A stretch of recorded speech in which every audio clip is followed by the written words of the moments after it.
In the previous Sarga, we listened how Maharshi Valmiki, having received the divine boon from Brahma, was granted the vision to see the life of Sri Rama in its entirety.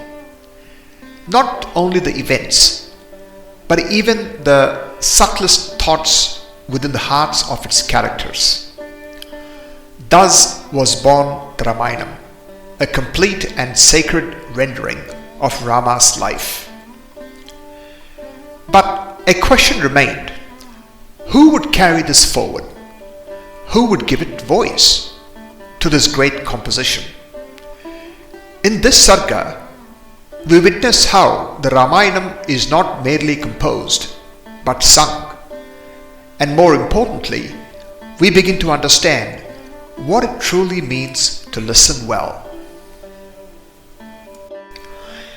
The fourth Sarga begins with Prapta Rajasya Ramasya Valmikir Bhagavan Rushihi Chakara Charitam Krutsnam Vichitrapadamarthavat Chaturvimsha Satsahastrani Shlokana Muktavan Rushihi Tatha Sarga Shatan Pancha Shatkandani Tatottaram Krutvatutan Mahapragyaha Sabhavishyam Sahottaram Chintayamasakonnvetat Prayunjiyaditi Prabhu Tasya Chintayamanasya Maharsher Bhavitatmanaha Agrhitam Tatah Padau Munivaishau Kushilavau Kushilavau tu Dharmagyau Rajaputrau Yashasvinau Bhratarau Svarasampannau Dadarsha Ashrama Vasinau Satu Medhavinau Društva Vedeshu Parinishthitau Vedopa Brahmanarthaya Tavagrahayata Prabhu Kavyam Ramayanam Krutsnam Sitayas Charitam Mahat Paulastya Vadhamityevam Chakara Charita Vrataha Pathaye Geyeche Mathuram Pramanaustri Bhiranvitam Jatibihi Saptabhiryuktam Tantrilaya Samanvitam Rasaihi Shrungara Karunahasya Raudra Bhayanakaihi Viradibhi Rasairyuktam Kavyametad Gayatam Tautu Gandharva Tattvagyau Sthanamurchana Kovidau Bhratarau Svarasampannau Gandharvaviva Rupinau Rupa Lakshana Sampannau Madhura Swarabhashinau Bimba Divothitau Bimbau Rama Dehat Tathaparau Tau Rajaputrau Katsnena Dhamyakhyanamuttamam Vacho Vidheyam Tatsarvam Krutva Kavyamananditau Rushinam Chvijatinam Sadhunam Ch Samagame Yathopatesham Tatvagyau Jagatuhu Susamahitau Mahatmanau Mahabhagau Sarvalakshana Lakshitau Tau Katachit Sametanam Rushinam Bhavitatmanam Madhye Sabham Samipasthavidam Kavyamagayatam Tachutva Munayah Sarve Bashpaparya Kulekshana Sadhu Sadviti Tavuchuhu Param Vismayamagataha Te Pritamanasah Sarve Munayo Dharma Vatsalaha Prashashamsuhu Prashastavyau Gayamanau Kushilavau Aho Geetasya Madhuryam Shlokanam Cha Visheshataha Chira Nirvruttamapyetat Pratyakshamiva Darshitam Pravishyatavubhau Sushtu Tatha Bhavama Gayatam Sahitau Madhuram Raktam Sampannam Svarasampada Evam Prashasyamanau Tau Tapaha Shladhyair Maharshibhi Samraktaramathyartam Madhuram Tavagayatam Pritaha Kaschin Munistabhyam Sanstitaha Kalasham Dadau Prasannau Valkalam Kaschid Dadau Tabhyam Mahayashaha Anyaha Krishnajinam Dad Yagyasutram Tathaparaha Kaschit Kamandulum Pradan Maunjinmayo Mahamunihi Brusiman Yastada Pradat Kaupinam Paro Munihi Tabhyam Dadau Tada Hrishtaha Kutaramaparo Munihi Kashayam Paro Vastram Chiramanyo Dadau Munihi जटाबन्धनमन्यस्तु काष्ठरज्जुं मुदान्वितः यज्ञभाण्डं ऋषिः कश्चित् काष्ठभारं ततापरः औदुम्बरीं ब्रुसीमन्यः स्वस्ति केचित् तदा वदन् आयुष्यं परे प्राहुर्मुदा तत्र महर्यशः ददुश्चैवं वरान् सर्वे मुनयः सत्यवादिनः आश्चर्यम् इदमाख्यानं मुनीनां सम्प्रकीर्तितम् परं कवीनामाधारं समाप्तं च यथाक्रमम् अभिगीतम् इदं गीतं सर्वगीतीषु कोविदौ आयुष्यं पुष्टिजननं सर्वश्रुतिमनोहरं प्रशस्यमानौ सर्वत्र कदाचित् तत्र गायकौ रथ्यासु राजमार्गेषु ददर्श भरताग्रजः स्ववेश्मचानीय ततो भ्रातरौ स कुशीलवौ पूजयामास पूजार्हौ रामः शत्रुनिबर्हणः आसीनः काञ्चने दिव्ये स च सिंहासने प्रभुः उपोपविष्टैः सचिवैर्भ्रातृभिश्च समन्वितः दृष्ट्वा तु रूपसम्पन्नौ विनीतौ भ्रातरावुभौ उवाच लक्ष्मणं रामः शत्रुघ्नं भरतं तथा श्रूयताम् एतदख्यानाम् अनोर्यदेववर्चसोः विचित्रार्थपदं सम्यक् गायकौ समचोदयत् तौ चापि मधुरं रक्तं स्वचित्तायत्तनिस्वनम् तन्त्रीलयवदत्यर्थं विश्रुतार्थमगायतां ह्लादयत् सर्वगात्राणि मनांसि हृदयानि च श्रोत्राश्रयसुखं गेयं तद्बभौ जनसंसदि इमौ मुनि पार्थिवलक्षणान्वितौ कुशीलवौ चैव महातपस्विनौ ममापि तद्भूतिकरं प्रचक्षते महानुभावं चरितं निबोधत ततस्तौ रामवचः प्रचोदितावगायतां मार्गविधानसम्पदा स चापि रामः परिषद्गतः शनैर्बुभूषया सक्तमना बभूव Having composed the Ramayana, a great poem of 24,000 shlokas, arranged into kandas and sargas, and narrating the life of Sri Rama in full, Maharshi Valmiki began to reflect. He wondered, who is capable of learning this in its entirety and reciting it before the world?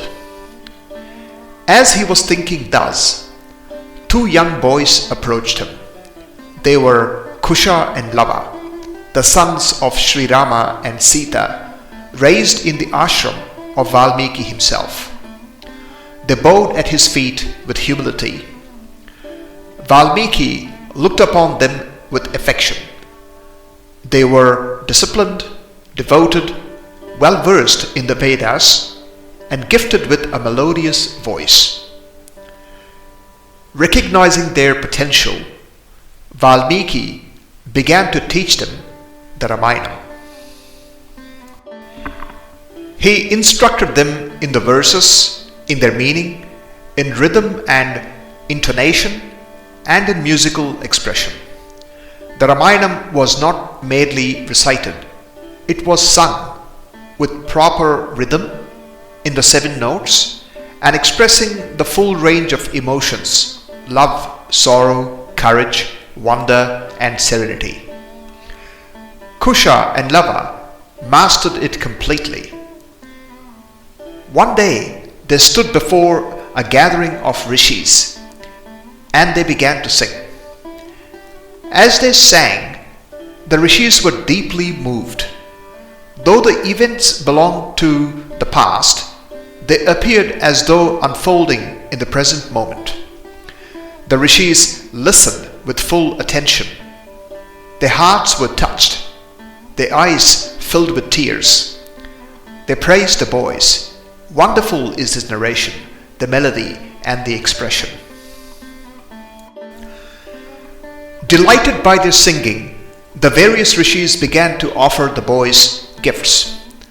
One rishi presented them with a kalasha, a pitcher, Another gave them a valkala, the bark of a tree to be worn as a clothing.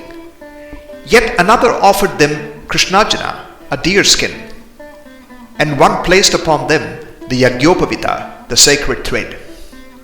One of them gave the boys a kamandalu, a water vessel. Another gave them a munja mekala, a girdle of munja grass. Someone offered them a kusashana, a Kuśa mat. Another gave them a kaupinya, a simple cloth. One rishi gave them a parashu. Another gave them kashaya vastram, a saffron garment. Yet another offered them an uttariyam, an upper garment. Some gave them jatabandhana.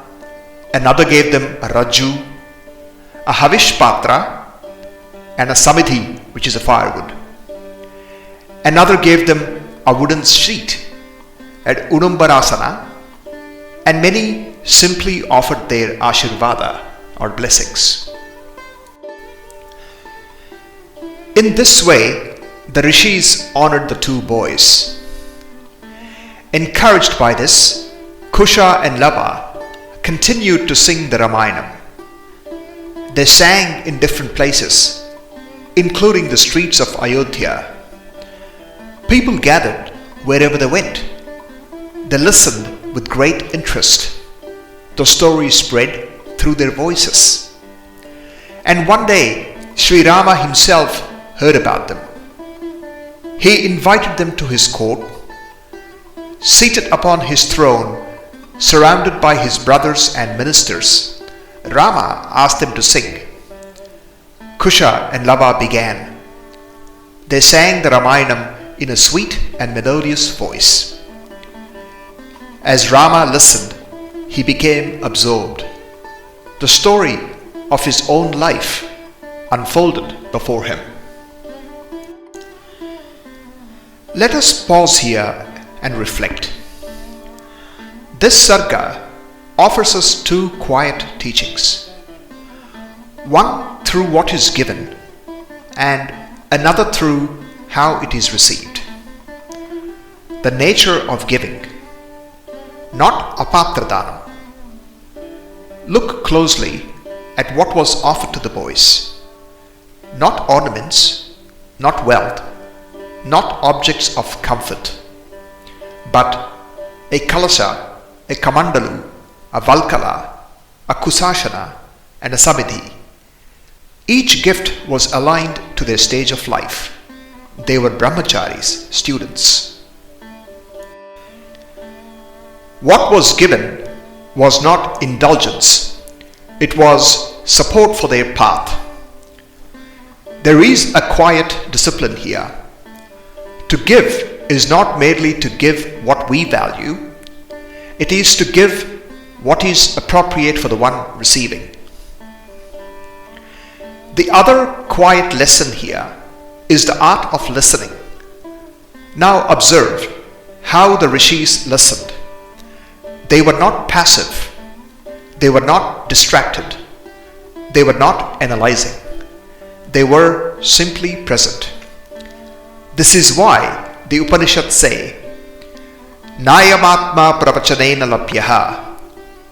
Truth is not attained by a mere discourse.